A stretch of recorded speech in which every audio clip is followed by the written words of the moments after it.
morning, Christchurch, and welcome to my back garden. Welcome also to Eloise.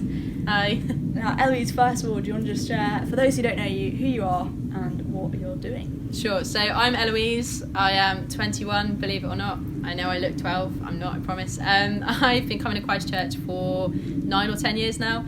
It's my family. You guys are all my family. Susie's my family. So I do bits with the youth, I do bits with the kids' work. I basically fill in wherever I'm needed, whenever I'm needed. I'm a bit of a jack of all trades, really. But yeah, that's me. All trades, lovely. Now, Eloise, I heard that you are a bit of a skateboarder, which is so cool, and also that you use your skateboarding to share your faith. How did that come about? Tell us about it. Yeah, for sure. So skateboarding has, since I was a young teenager, has been quite a large part of my life.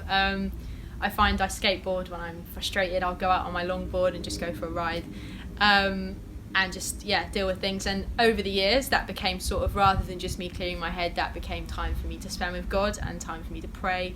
And so my skateboarding became this big part of my faith and prayer time. And then obviously whilst I was skateboarding, sometimes I'd visit skate parks and learn new tricks and stuff and talk with the people that were there and make new friends. And whilst I was doing that, a lot of people ask kind of like, what have you been doing over the weekend, or what have you been doing over the week? And then that would be a really good time for me to say, I went to church on Sunday, or I helped out at a church youth group on Wednesday. And sometimes people would just be like, cool, I went to the pub, or I went to the park or whatever, and that would be the end of the conversation. But sometimes it really helps because people would ask kind of like, what do you do at church, or why do you believe in God, or how can you believe in God even? And it opened up these really amazing, really raw, beautiful conversations that allowed me to share my faith with people that perhaps wouldn't have heard about it otherwise. So yeah, that's kind of how skateboarding helped me share my faith, I suppose. And under lockdown, obviously we've had regulations, we've not been able to meet up in the same way. Have you been able to skateboard? If not, what else have you been doing to use these new opportunities to share your faith? Sure, okay, so I haven't really been skateboarding very much. I've been out on my longboard a few times, but just on my own.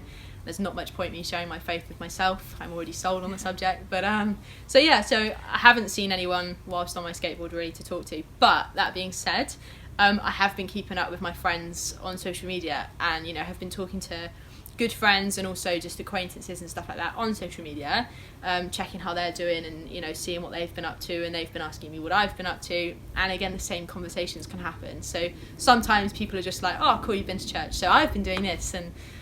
But sometimes again, people are asking the same questions, like, what is this church thing you're talking about, or who's this Jesus bloke you're so keen on, and it just leads to these really amazing conversations. But also I think because lockdown has been really hard for people are almost more interested at the moment in faith, and people really question, why do you believe in God when there's a pandemic? And it just allows you to have even more deep, beautiful conversations about God and about faith. So social media has been my new skateboarding during the pandemic. Amazing. And if people at Christchurch want to pray for you in what you're doing, how can they do that? So I'd always be really grateful for prayer about anything. Just in general, prayer would be great. But just prayer that I can have these conversations with the right people, and that I can reach the right people with the right information, and that I'm telling them about God in the way that God wants me to, and that I'm spreading His word in the way that they can understand, and in the way that God wants them to understand. So just pray for that would be really wonderful. Amazing. Thank you so much, Eloise. Back to you in the studio. Cool. Is that okay to you? Yeah, I think